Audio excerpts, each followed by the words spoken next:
우리에게 주신 하나님 말씀은 창세기 31장 36절부터 55절까지 말씀입니다. 창세기 31장 36절부터 55절까지 말씀을 저와 여러분들이 한 절씩 교독하겠습니다. 야곱이 노하여 라반을 책망할세 야곱이 라반에게 대답하여 이르되 내 허물이 무엇이니이까 무슨 죄가 있기에 외삼촌께서 내 뒤를 급히 추격하나이까.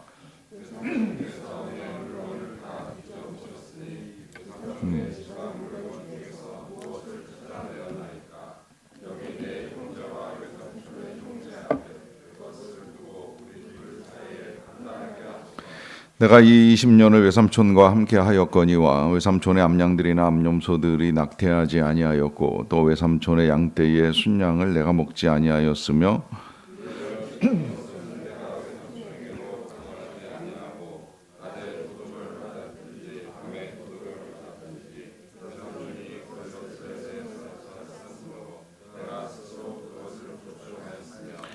내가 이와 같이 낮에는 더위와 밤에는 추위를 무릅쓰고 눈 붙일 겨를도 없이 지냈나이다.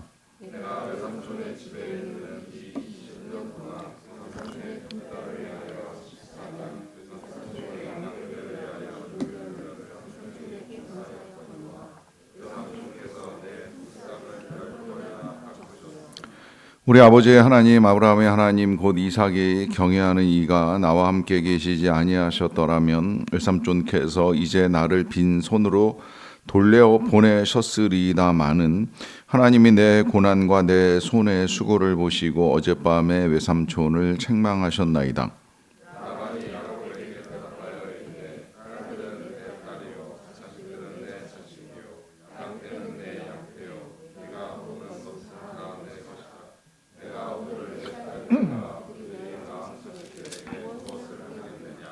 이제 오라 나와 네가 언약을 맺고 그것으로 너와 나 사이에 증거를 삼을 것이니라. 또 그 형제들에게 돌을 모으라 하니 그들이 돌을 가져다가 무더기를 이루매 무리가 거기 무더기 곁에서 먹고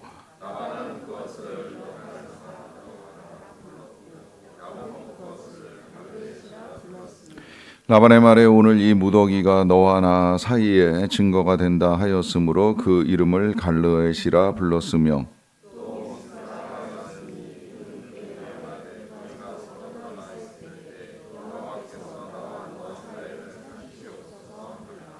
만일 네가 내 딸을 박대하거나 내 딸들 외에 다른 아내들을 맞이하면 우리와 함께할 사람은 없어도 보라 하나님이 나와 너 사이에 증인이 되시느니라 함이었더라.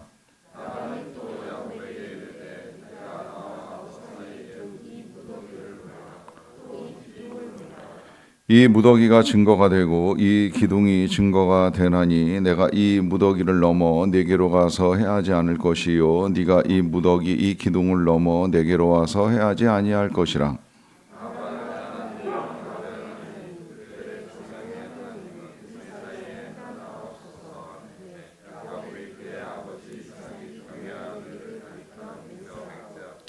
야곱이 또 산에서 제사를 드리고 형제들을 불러 떡을 먹이니 그들이 떡을 먹고 산에서 밤을 지내고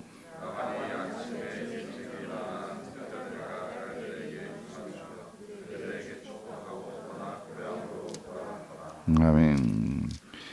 우리가 살아가는 삶에는 다양한 고난이 우리에게 다가옵니다. 그 고난은 뭐 단순히 질병이나 가난만 우리를 힘들게 하는 것이 아니라 이 관계 어려움도 때로는 고난으로 찾아올 때가 있습니다. 그래서 부유한 집에서 다투며 사는 것보다 오히려 가난할지라도 화목한 것이 낫다 하는 잠언의 말씀도 있고요. 또 우리가 지금 읽어 나가고 있는 성경의 주인공인 이 야곱은 비록 가난하지는 않았다고 여겨지지만 이제 늘 관계 어려움을 겪는 사람입니다. 그가 집을 떠나야 하는 상황도 형과의 갈등을 해소할 방법이 없어서 이제 도망치듯이 집을 떠날 수밖에 없었고요. 그리고 이제 밧단 아람에 가서 고생을 하긴 했지만 그래도 이제 나름대로 굉장히 큰 부요함을 이제 이루고 돌아올 수 있는 상황이 되었는데 그 돌아올 때의 상황도 역시 관계의 불편함으로부터 이제 하나님의 음성을 듣게 됩니다. 라반 라반과 뭔가 어긋나고 있다는 느낌이 들면서 내가 여기를 떠날 때가 됐구나, 그리고 고향으로 돌아갈 때가 됐구나라고 하는 이제 나름의 생각과 판단을 하고 그리고 이제 이 밧단 아람을 떠나게 되는데요. 문제는 이제 해소되지 아니한 이 삼촌과의 갈등을 내버려두고 이제 도망치듯이 떠나다 보니까 이 라반이 야곱을 추격하는 일이 벌어지게 되었습니다. 그리고 추격할 때 이 라반의 마음은 그가 그 입술로 고백한 것처럼 이 야곱을 해할 수도 있다라고 하는 이제 생각을 가지고 추격을 해 온 것이죠. 이 일에 있어서 하나님의 개입이 없었다면 야곱은 이제 어떤 일을 겪을지 모르는 그런 위험한 상황에 놓여 있었습니다. 그러는 가운데 이제 하나님이 라반의 마음을 움직이셔서 이 야곱을 만날 때에 그를 위협하지 아니하고 오히려 이제 잘 헤어질 수 있도록 이제 모든 상황들을 조성해 나가시는 중에 한 가지 문제가 불거집니다. 그것은 이 라반의 집에 있었던 우상 드라빔이 사라진 것입니다. 이것을 찾기 위해서 이 라반이 야곱의 아내들의 이 장막에 들어가서 다 뒤지는데 이 우상이 이제 실제로 도난을 당한 것이죠. 그 도난을 당한 건 라반의 딸이었던 라헬이 이것을 훔쳤는데 그 사실을 알지 못하는 야곱은 처음에 이제 큰 소리를 쳤어요. 일단 찾아보시고 누구에게서 그것이 나오든지 그는 살지 못할 것이다 라고 하는 말을 했는데 아마 야곱은 종들 중에 누군가가 훔쳐온 것이 아닌가, 그렇다고 한다면 종 하나 없애는 건 뭐 큰 문제 아닐 수도 있으니까 그건 삼촌 마음대로 하십시오라는 뜻에서 이제 주장을 한 것이었는데 실제로 이제 그것은 라헬의 짐 속에 숨겨져 있었던 것이죠. 아마도 라헬은 이 자기 부모의 집을 떠나면서 이제 먼 길을 가는 과정 중에 아버지가 믿었던 이 드라빔이라고 하는 우상 신이 자기의 여정 내지는 가족들의 발걸음을 지켜주실 것이라고 하는 나름대로의 미신을 여전히 버리고 있지 못하는 것이었어요. 물론 남편을 만나서 하나님에 대해서 듣기도 하고 어느 정도 알고 믿음을 갖고 있기는 했었겠지만 우리의 이 믿음이라고 하는 것이 보면은 늘 전적으로 하나님을 신뢰하는 믿음을 갖는다라고 하는 건 생각보다 쉬운 일은 아니에요. 그래서 여전히 이제 그 미신적인 신앙이 섞인 상태에서 신앙생활을 할 가능성이 있는데 그러다 보니까 이 뭔가 더 우리에게 힘이 될 만한 것이 있으면 좋지 않겠는가? 그래서 요즘 같으면 뭐 하나님도 믿고 돈도 믿는다 할 정도로 하나님과 함께 신뢰하는 것들이 점점 우리에게 이제 늘어나게 되는데 이 라헬도 똑같은 생각을 한 거예요.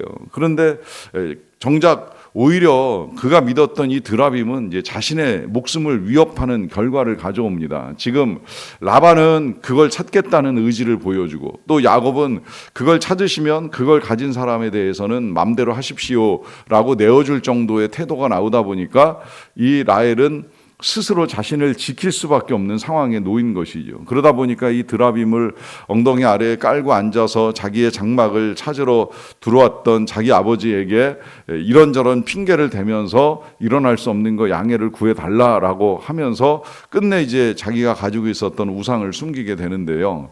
여기에서 이 우상의 이 허망함을 보십시오. 우상이 사람을 지키는 것이 아니라 사람이 우상을 지킵니다. 사람이 우상을 보호하기 위해서 깔고 앉아 하지 말아야 될 거짓말을 하게 되고요.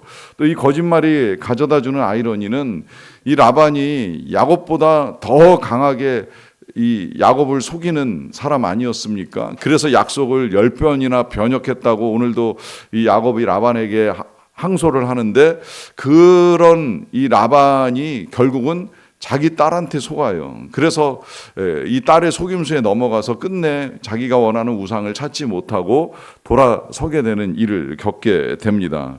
그러는 가운데에 이제 결국 야곱은 이제 큰 소리 칠 수 있는 상황이 된 거예요. 보십시오. 당신이 찾고자 했던 이 드라빔은 어디에도 없지 않습니까? 라고 하면서 이제 항변이 시작되는데 이 항변 속에는 야곱이 그동안에 얼마나 많은 고생을 했고 또 그 고생하면서 삼촌을 위하여 얼마나 수고하고 애썼는가 하는 사실을 밝히지요.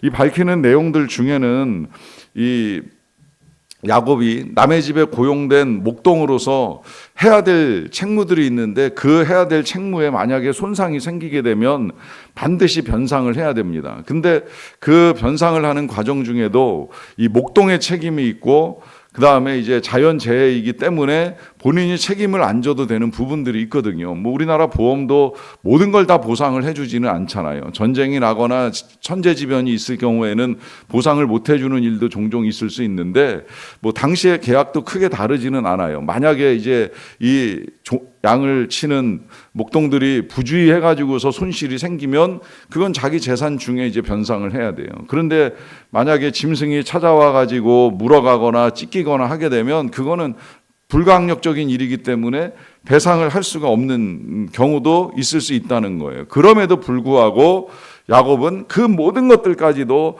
다 하나도 숨김없이 빠짐없이 보상을 하였다라고 하는 말을 합니다. 그러하기 때문에 이제 40절에 이런 말도 하는데요. 내가 이와 같이 낮에는 더위와 밤에는 추위를 무릅쓰고 눈 붙일 겨를도 없이 지냈나이다라고 하는 말을 합니다.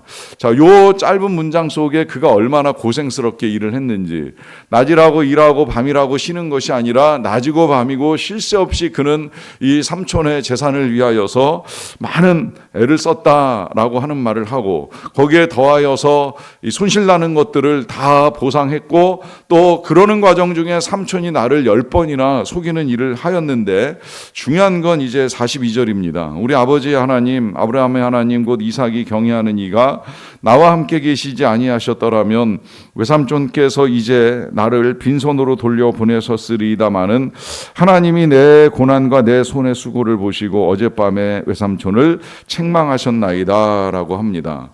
자, 여기 야곱으로서는 굉장히 중요한 신앙 고백을 지금 하고 있습니다. 그것은 하나님이 계시지 아니하였다면 정말 자기는 손해만 보고 하나도 얻지 못하고 빈손으로 떠나왔을지도 모르겠지만, 그러나 하나님이 이 고난과 손의 수고를 보시고 밤에는 외삼촌을 책망하시고, 그리고 이제 지금은 하나님이 허락하신 것들을 가지고 돌아갈 수 있게 되었나이다라고 하는 고백을 합니다. 여기에서 이제 제가 새벽에도 말씀을 드렸고 주일날 다시 말씀을 드린 우리 하나님을 믿는 우리 믿음의 태도가 어떠한가 하는 것을 분명하게 다시 알려주시지요. 그것은 하나님이 다 아신다는 거예요.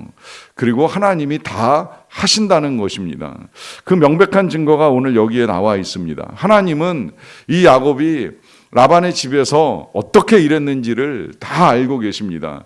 뭐 라반은 그걸 알 수도 있고 모를 수도 있고, 또 알아도 모른 채 하고, 또 알아도 그에게 위해하고 가해하고 손해를 끼칠 수도 있었는데, 그런데 하나님은 그 모든 것들을 아시고 그 다음에는 이 야곱이 그 집에서 받아야 될 것들을 다 받게 하시고, 받고 이동하는 동안에도 행여라도 빼앗길까 손실이 날까 그걸 지켜주기 위해서 라반의 마음에 하나님이 감동을 주셨지요. 그래서 결국 이 야곱은 그 어떤 것도 손실나지 아니하고 돌아올 수 있는 이제 은혜를 얻게 되는데요. 문제는 이런 모든 것들을 하나님이 하시는 과정 중에 우리가 또 하나 알아야 될 건, 외적으로 이렇게 그 모든 수고를 아시고 보상하시고 갚으시는 것만이 아니라 그 관계의 불편함을 이제 풀어가시잖아요. 그래서 이제 오늘 우리가 읽은 말씀의 뒷부분은 이 라반과 야곱이 조약을 맺고 이제 서로 화친을 이루어가는 이제 과정을 쭉 보여주는데요. 그 보여주는 과정 속에서도 이제 하나님께서 이 모든 것들을 다스림으로 말미암아 서로가 서로를 해하지 아니하고 이제 아름답게 먹고 마시는 밤을 보냄으로 말미암아 평화롭게 이 모든 이제 관계들을 세워갈 수 있도록 도와주십니다. 그래서 결국은 이제 그들이 식사를 하고 이제 이별을 하게 되는데, 일어날 수 있었던 모든 다툼이 결국은 평화롭게 이제 마무리되는 과정을 봅니다. 그래서 야곱은 1차적으로 이제 큰 위기를 넘기고 고향 땅으로 돌아올 수 있게 되었는데요. 그렇다고 해서 모든 문제가 다 해결된 건 아니라는 거 이제 우리는 알고 있습니다. 그는 이 라반과의 관계의 불편함은 해소가 되었지만, 그러나 이제 고향으로 돌아가게 되면 남아있는 형 이제 에서와의 갈등도 풀어가야 되는 어려움이 있습니다. 그건 이제 또 어떻게 풀어가게 되는가 하는 걸 우리가 이제 후에 보기는 하겠습니다만은 이제 이런 모든 상황들을 들여다보면서 오늘 이제 마지막으로 결론을 내리게 됩니다. 그것은 이 야곱이 형과의 어려움 때문에 집을 떠나서 밧단 아람에 가가지고 정말 많은 걸 얻어가지고 와요. 이제 내일 그 고백을 보실 수 있다고 생각이 되는데 뭐 가족만 얻는 것이 아니라 재산도 얻고 또 이 라반과의 갈등도 해결하고 평화롭게 이제 식사하고 잔치하고 마무리하는 것까지 다 하나님의 은혜로 이루어진다는 것이 틀림없는 사실입니다. 그렇지만 그는 중간에 머물 수 없습니다. 중간에 밧단 아람에 하란에 아니면 오늘 이 갈레앗 내지는 미스바라고 명명하는 이 장소에서 그의 삶을 멈출 수는 없습니다. 그는 본향으로 돌아와야 합니다. 아무리 부요함을 이뤘다 할지라도 아무리 평화를 이루었다 할지라도 지금 이 야곱이 머물러야 되는 땅은 지금 있는 그 자리가 아니기 때문입니다. 그는 결국 할아버지로부터 약속받은 바 된 이 가나안 땅으로 돌아오는 것이 그가 이루어야 될 삶의 궁극적인 목적이고 목표입니다. 여러분, 이 사실을 우리가 기억해야 됩니다. 우리는 이 땅에서 여러 가지 일들을 겪으면서 하나님의 은혜를 경험하게 될 것입니다. 뭐 관계의 어려움일 수도 있고 질병의 어려움일 수도 있고 가난의 어려움일 수도 있는데요. 여러분, 그 어려움이 극복되었다고 해서 이 땅이 우리가 머물 것이 아니라는 사실 분명히 아시지요. 우린 다 본향으로 돌아가야 될 사람들입니다. 우리 아버지 하나님께서 기다리고 계시는 본향이 우리가 가야 할 자리입니다. 그러하기에 이 땅에서의 삶도 하나님과 함께 이겨나가시고 우리가 돌아갈 곳이 하나님의 나라 천국이라는 사실을 잊지 않고 오늘도 믿음의 발걸음을 걸어나가는 저와 여러분 다 되시기를 간절히 축원합니다. 기도하겠습니다. 사랑과 은혜가 풍성하신 아버지 하나님 감사합니다. 오늘도 우리들을 사랑하셔서 이 아침에 우리의 발걸음을 하나님의 전으로 인도하여 주셔서 정말 감사합니다. 우리가 살아가는 삶에 참 많은 일들이 일어납니다. 가난이 우리를 괴롭힐 때도 있고 질병이 우리에게 큰 타격을 줍니다. 또 때로는 관계의 어려움 때문에 우리의 마음이 상합니다. 우리들의 관계뿐만이 아니라 자녀들의 관계 등등 여러 가지 관계들이 우리의 마음을 힘들게 할 때에 하나님 말씀대로 이 모든 것들을 아시지요. 그리고 하나님께서 하시기를 원합니다. 하나님이 하셔서 가난이 부요함이 되게 하여 주시고 질병이 건강함이 되게 하시고 또 깨어진 관계가 다시 평화를 이룰 수 있도록 도와주시옵소서. 다툼과 전쟁으로만 끝나는 관계가 아니라 다시 화해하고 평강을 이루고 아름다운 사랑의 관계를 이루어 갈 수 있도록 하나님 필요한 마음들을 움직여 주시기를 원합니다. 남의 마음만 움직이라고 하지 않도록 도와주시고 우리의 마음도 함께 움직임으로 말미암아 선한 역사들을 이루어가는 하나님의 백성으로서의 역할과 사명을 잘 감당해 나가게 도와주시옵소서. 아버지 하나님, 어제는 우리 장로님께서 조금씩 좋아지신다는 소식을 듣게 하여 주셔서 감사드립니다. 계속해서 이렇게 질병이 치유되는 역사가 우리 장로님과 또 많은 성도들에게 나타나게 하여 주시옵소서. 우리가 함께 마음을 모아 기도하는 대로 질병과 병만은 떠나가고 건강 회복되는 역사가 곳곳에 일어나게 하여 주시기를 간절히 원합니다. 특별히 연로하여 거동하기 불편하시고 소통이 어려워지시는 우리 부모님들의 건강을 지켜주시고 무엇보다 마음의 평강을 지켜주시기를 원합니다. 더 나빠지지 않도록 도와주시고 때가 이르러 하나님의 부르심을 받을 때에 본향 아버지의 집에 들어가시는 것을 두려워하지 않고 또 떠나보내는 모든 사람들은 천국의 소망과 예수 그리스도를 향한 믿음으로 분명하게 이겨나갈 수 있도록 하나님 우리의 몸과 마음을 지켜 보호하여 주시옵소서. 아버지 하나님, 우리의 자녀들의 삶에 드리워진 여러 가지 어려움들도 기도하는 부모님들의 간구와 기도를 따라 야곱처럼 또 이스마엘처럼 하나님의 놀라운 은총을 경험하며 나아갈 수 있도록 도와주시옵소서.